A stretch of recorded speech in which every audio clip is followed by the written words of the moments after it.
Right, so before we get fishing, there's just one more piece of preparation that we need to do, and that is putting line onto the reel itself.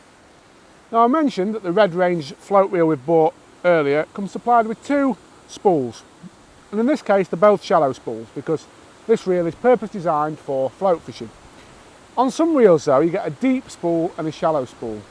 For the kind of fishing I'm talking about today, and to take 100 metres of relatively light line like we'll be using, you would use the shallow spool. However, if you did want to use a deeper spool, you can build it up either by putting insulation tape around it to move the depth of the spool closer to the lip, or you can put old line, what we anglers often call backing line, on the spool behind the fresh line that you're about to add. So that's just a little point to note if your spool is a bit deeper than the one supplied here today. The easiest way to put line on a reel, I always think, is to attach it to the rod first and then use the first eye of the rod to guide the line onto the spool. So that's what we're going to do. Now, every rod at the butt end has what's known as a reel seat. These come in various shapes and sizes. This is quite a common one. It's a neoprene screw fastening, as you can see. As I undo that screw, the 2 reel holdings move further apart to allow you to fit the reel on. Sometimes you have a clip mechanism, and sometimes you have a single screw there that's not actually connected to the top end of the butt. But on this instance, the whole thing moves. So all we do is we undo that, and then we put the reel seat, as you can see, that sort of fits into that fitting on there, and turn the screw the other way to attach the reel nice and securely onto the butt of the rod. And I make that point, it is important it's on there securely. The last thing you want is the reel flying off the rod while you're fishing. So there we have it, the reel is now firmly attached to the rod. So we take the Dread and Floatfish line that we bought earlier. All I've done with this, I've removed the packaging. It's important to keep the line in the packaging until you intend to use it though, as it does offer some protection from UV light, which does damage line quite significantly. And also, if you're storing line at home, store it in a cool, dry place if possible. And also, more importantly, out of direct light. So I'm going to take the end of the line, just going to pull a little bit off the spool to allow me to get started. And the first thing I'm going to do, I'm going to guide this line through the first eye of the rod.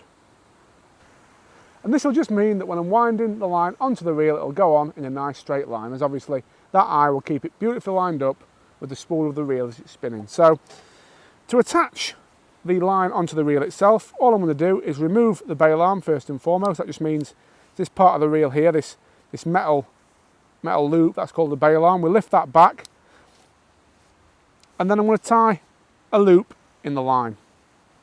Simple overhand loop, just going to go round and through 3 times to make a nice secure knot. Now, whenever you're tying knots in fishing line, it's always important to wet the knot before you pull it tight. And what this does, it reduces friction. Most line is nylon or monofilament, and it does rub together as you pull it tight. So wet it first, a little bit of spit's as good as anything. Pull it nice and tight, and then trim off that tag end just behind that loop. So all you've done is tied a simple loop in the line. Let's just trim off that tag end. Next part of the process, we pass the reel line through the loop so as to create a slip knot in effect. That's pulling nice and tight, and then place that around the spool. As I said, we've kept the bail arm open. It's quite important you do that or you'll not be able to wind the line onto the reel, and pull it tight, and then that's nice and securely attached to the spool. Now, the number of times when I've been fishing, I've thought to myself, what would happen if I hooked that really big fish and got it all the way back and then it tore off and took all the line off my reel? It's never happened. We always worry about it, it never happens. But it is important to attach it securely, just for peace of mind. So what I do next is wrap a couple of turns of line around the spool with my fingers before closing that bail arm, just to make sure we're nicely started and just to secure that slip knot in place. And then close the bail arm up. Try and keep the line tight now, because the only time that tangles will form is when the line goes slack. So you need to just try and keep everything taut and you shouldn't have any problems. To aid me spinning the line onto the spool, what I do, I take the spool of line and I place it in a bucket of water, and that just stops it from spinning too quickly and for big loops of line coming off in one go and forming. And just for the first couple of turns, I'll just keep my finger in place, turn that, and then you'll see the line starts coming off the spool nice and easily. Don't grip it too tight, but just keep that tension there with your 2 fingers. Nice and slowly, turn the reel handle and the line will go off the spool and onto the reel. There's 100 metres of line on all these spools, so it does take a little while to wind it all onto the spool. As long as you keep going at a nice consistent pace, keep an even pressure on the line as it's going on, and just keep your eye on the spool and make sure it all goes on nice and flat. The last thing you want is line to be bunched up at one end or the other of the spool, which you sometimes find with cheap reels or substandard line if there's twist in it. Just keep an eye on it, and as you can see, we've got a nice even lay of line on the reel, and there we are, 100 metres of line on the spool and ready to get fishing. It's important to notice how that line is laid on the spool there.